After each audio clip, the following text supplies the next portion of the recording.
नमस्ते दोस्तों, इतिहास के पन्नों में कुछ ऐसे नाम दर्ज हैं जिनकी गूंज सदियों बाद भी सुनाई देती है। आज हम बात करेंगे उस महान योद्धा की जिसने न केवल पंजाब को एकजुट किया बल्कि अंग्रेजों को भी चुनौती दी। एक ऐसा राजा जिसने अपने साहस, कुशल रणनीति और अद्भुत नेतृत्व से एक अजेय साम्राज्य खड़ा किया। हम बात कर रहे हैं पंजाब के शेर महाराजा रणजीत सिंह की। कौन थे वे? कैसे उन्होंने अपने पराक्रम से अंग्रेजों को भी घुटने टेकने पर मजबूर कर दिया? और क्यों इतिहास में उनका नाम स्वर्ण अक्षरों में लिखा गया? आइए जानते हैं उनकी गौरवशाली गाथा। महाराजा रणजीत सिंह का जन्म 13 नवंबर 1780 को गुजरांवाला, अब पाकिस्तान में हुआ था। उनके पिता महासिंह सुकर्जकिया मिसल के सरदार थे। रणजीत सिंह का बचपन बहुत ही संघर्षमय रहा। छोटी उम्र में ही उन्हें चेचक हो गया था, जिससे उनकी एक आंख की रोशनी चली गई। लेकिन इस शारीरिक बाधा ने उनके साहस और वीरता को कभी कम नहीं किया। छोटी उम्र में ही रणजीत सिंह ने घुड़सवारी, तलवारबाजी और युद्ध कौशल में महारत हासिल कर ली थी। 1797 में मात्र 17 साल की उम्र में उन्होंने अपने पिता के निधन के बाद सुकर्जकिया मिसल की बागडोर संभाली।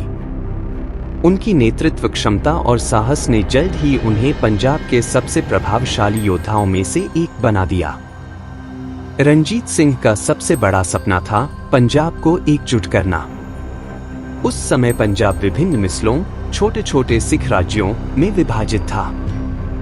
1799 में रणजीत सिंह ने लाहौर पर विजय प्राप्त की और उसे अपनी राजधानी बनाया।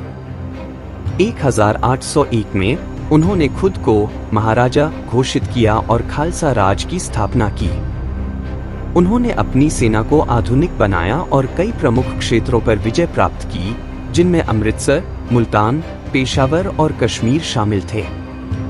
उनकी सेना में हिंदू, सिख, मुसलमान सभी को समान अवसर दिए गए। उनके शासन में धार्मिक सहिष्णुता और न्याय की नीति अपनाई गई। महाराजा रणजीत सिंह ने अपने राज्य को संगठित और मजबूत करने के लिए कई प्रभावशाली नीतियां अपनाई। उन्होंने अपनी सेना को यूरोपीय शैली में प्रशिक्षित किया।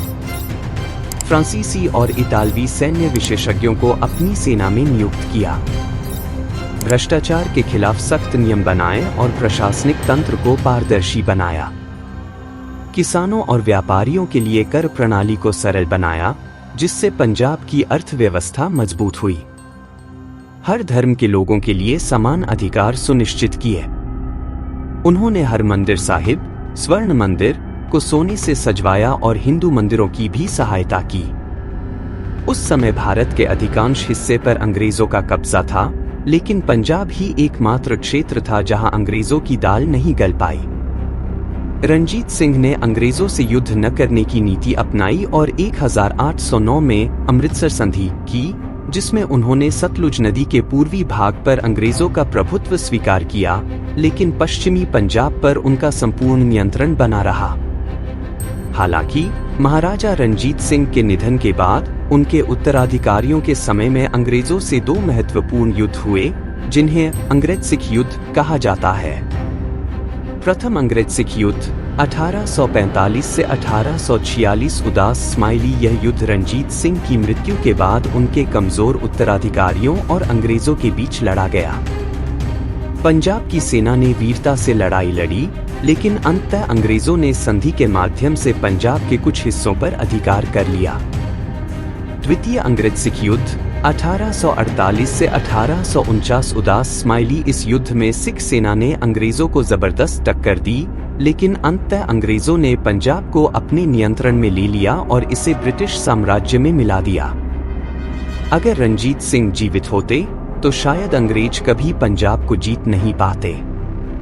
उनकी रणनीति और नेतृत्व ने अंग्रेजों को लंबे समय तक पंजाब से दूर रखा। 27 जून 1839 को महाराजा रणजीत सिंह का निधन हुआ। उनकी मृत्यु के बाद पंजाब कमजोर हो गया और अंततः 1849 में अंग्रेजों ने इसे अपने अधीन कर लिया। लेकिन रंजीत सिंह का शासन भारतीय इतिहास में एक स्वर्णिम युग के रूप में दर्ज हुआ। मित्रों, महाराजा रंजीत सिंह सिर्फ एक योद्धा ही नहीं, बल्कि एक कुशल प्रशासक और दूरदर्शी शासक भी थे। उन्होंने पंजाब को एक शक्तिशाली और संगठित राज्य में परिवर्तित किया। उनकी वीरता और नीतियां आज भी हमें प्रेरित करती हैं। अगर आपको यह वीडियो पसंद आया हो तो इसे लाइक करें, कमेंट में अपनी राय दें और हमारे चैनल को सब्सक्राइब करना न भूलें। मिलते हैं अगले वीडियो में, तब तक के लिए जय हिंद, जय भारत।